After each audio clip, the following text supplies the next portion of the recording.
नमस्ते दोस्तों। GST refund में रिसेंट चेंजेस आए हैं जो कि सिंपल सरकार ने कर दिया। क्या चेंज आया मैं आपको डिस्कस करता हूँ। तो जीएसटी रिफंड में एनेक्शर बी हम अपलोड करते थे का अब जो एनेक्शर बी हम अपलोड करते थे उसे एक नया तरीका आ गया। तो एक्यूमुलेटेड आईटीसी रिफंड के लिए अब एक स्टैंडर्डाइज्ड ऑफलाइन यूटिलिटी लॉन्च हुई है। पहले पीडीएफ अपलोड करते थे, अब वो पीडीएफ का जमाना खत्म हो गया। दोस्तों पहले क्या होता था, पीडीएफ से एक्सेल तक का सफर। पहले टैक्स पे एनेक्शर बी को पीडीएफ फॉर्मेट में अपलोड करते थे। अब जीएसटी पोर्टल ने एक excel based offline utility launch की है जो system based verification invoice automatically validate होंगे। यूनिफॉर्मिटी आएगी, सबके लिए एक ही स्टैंडर्ड फॉर्मेट है। ये यूटिलिटी किसके लिए है? इन 4 रिफंड कैटेगरीज में annexure B offline utility mandatory है। दोस्तों एक तो है एक्सपोर्ट ऑफ गुड्स या सर्विसेज, बिना टैक्स पेमेंट के exports, accumulated input tax credit जिसे हम आईटीएस भी कहते हैं, इलेक्ट्रिसिटी को छोड़कर। दूसरा रिफंड जो आप करते हो, एक है एसईजेड सप्लाईज, एसईजेड यूनिट का, एसईजेड डेवलपर का बिना टैक्स के सप्लाई। थर्ड है इन्वर्टेड टैक्स स्ट्रक्चर जो कि सेक्शन 54(3) में डिस्कस्ड है, कि क्लॉज 2 में डिस्कस्ड है अंडर एक्यूमुलेटेड आईटीसी।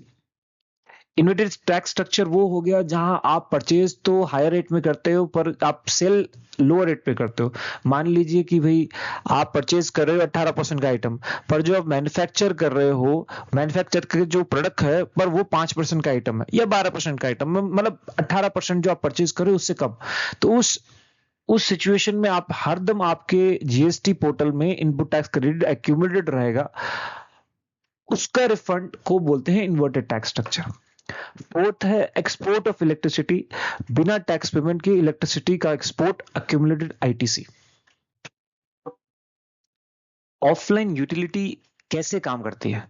पहले तो आपको जो एक्सेल है डाउनलोड करना है फ्रॉम जीएसटी पोर्टल, फिर इसमें इनवॉइसेस डिटेल डालनी है, जनरेट जीएसएन करना है और अपलोड आरएफडी 01 करना है।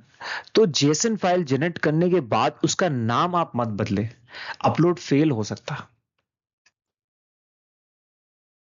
यूटिलिटी का स्ट्रक्चर क्या होता है? तो एक्सेल यूटिलिटी में दो टेबल्स हैं, टेबल 1 और टेबल 2।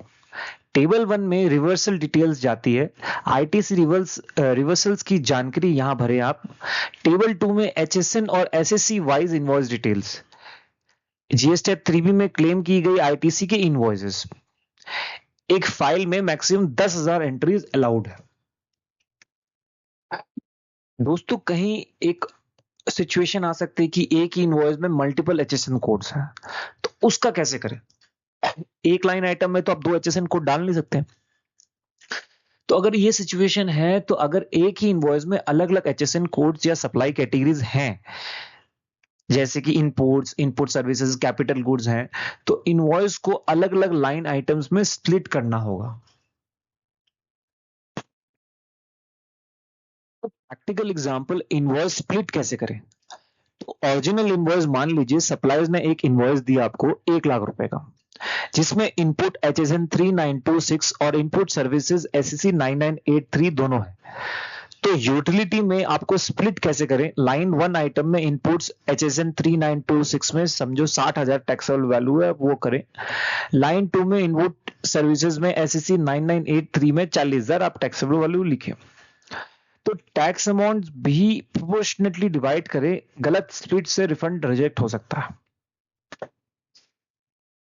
डुप्लीकेट एंट्री बिल्कुल नहीं होनी चाहिए। अगर डुप्लीकेट एंट्री होती है तो रिफंड एप्लीकेशन आपका रिजेक्ट हो जाएगा।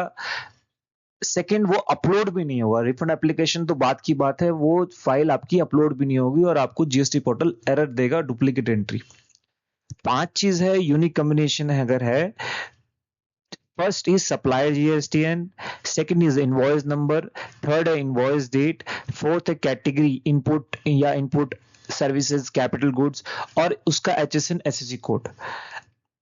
अगर इन 5 पैरामीटर्स का कॉम्बिनेशन सेम है तो सिस्टम सिर्फ एक ही लाइन आइटम एक्सेप्ट करेगा, डुप्लीकेट एंट्रीज पोर्टल रिजेक्ट कर देगा, रिफंड में डिले होगा। तो डेटा एंटर करने से पहले अपनी एक्सेल फाइल में डुप्लीकेट एंट्री जरूर चेक करें।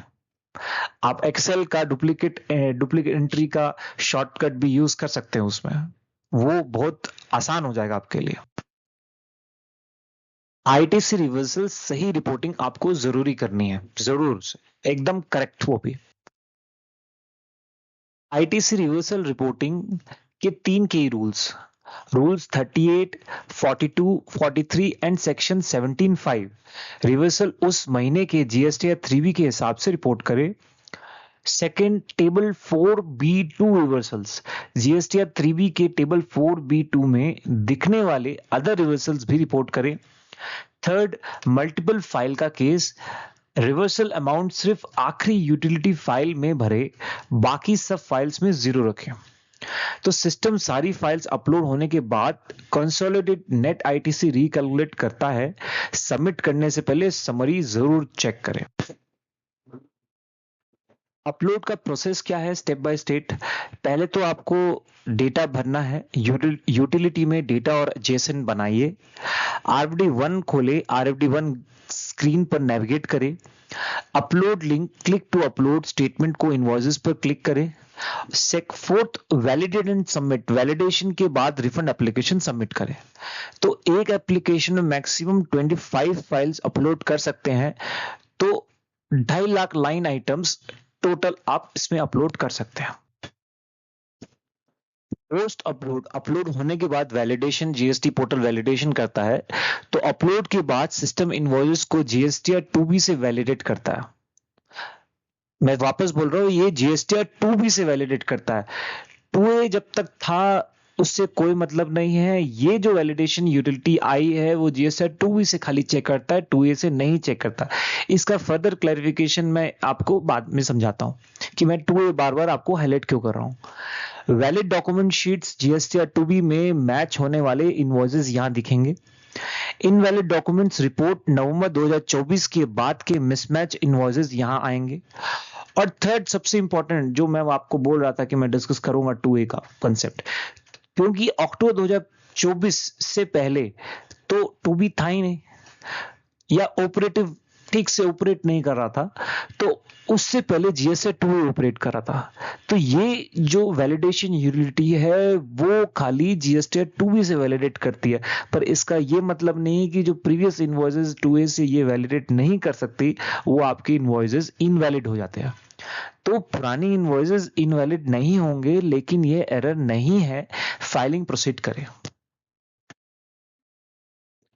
इंपॉर्टेंट टिप्स ध्यान से पढ़ें, ये कॉमन मिस्टेक्स आपका रिफंड रोक सकती है। 5 गलतियां जो बिल्कुल मत करें। एक तो कॉपी पेस्ट में spaces, drop down values copy करते वक्त एक्स्ट्रा स्पेसेस मत आने दें, वैलिडेशन फेल होगा। पुरानी यूटिलिटी खुली रखना, नई यूटिलिटी यूज करने से पहले पुरानी वर्जन बंद करें। जेसन फाइल एडिट करना, जेसन जनरेट होने के बाद डायरेक्टली एडिट मत करें, यूटिलिटी में बदलाव करके फ्रेश जेसन बनाएं। फोर्थ, जेसन फाइल रीनेम करना, फाइल का नाम बदलने से अपलोड फेल हो सकता है। फिफ्थ, प्रोटेक्टेड फील्ड्स में पेस्ट, फ्रोजन प्रोटेक्टेड सेल्स में डेटा पेस्ट करने से प्रोसेसिंग इश्यूज आते हैं।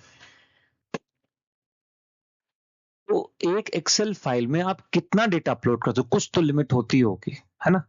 तो वॉल्यूम लिमिट कितने इनवॉइस आप अपलोड कर सकते हो, लगभग 10 के पर फाइल लिमिट एक ऑफलाइन यूटिलिटी में फाइल में मैक्सिमम एंट्रीज हो सकती है।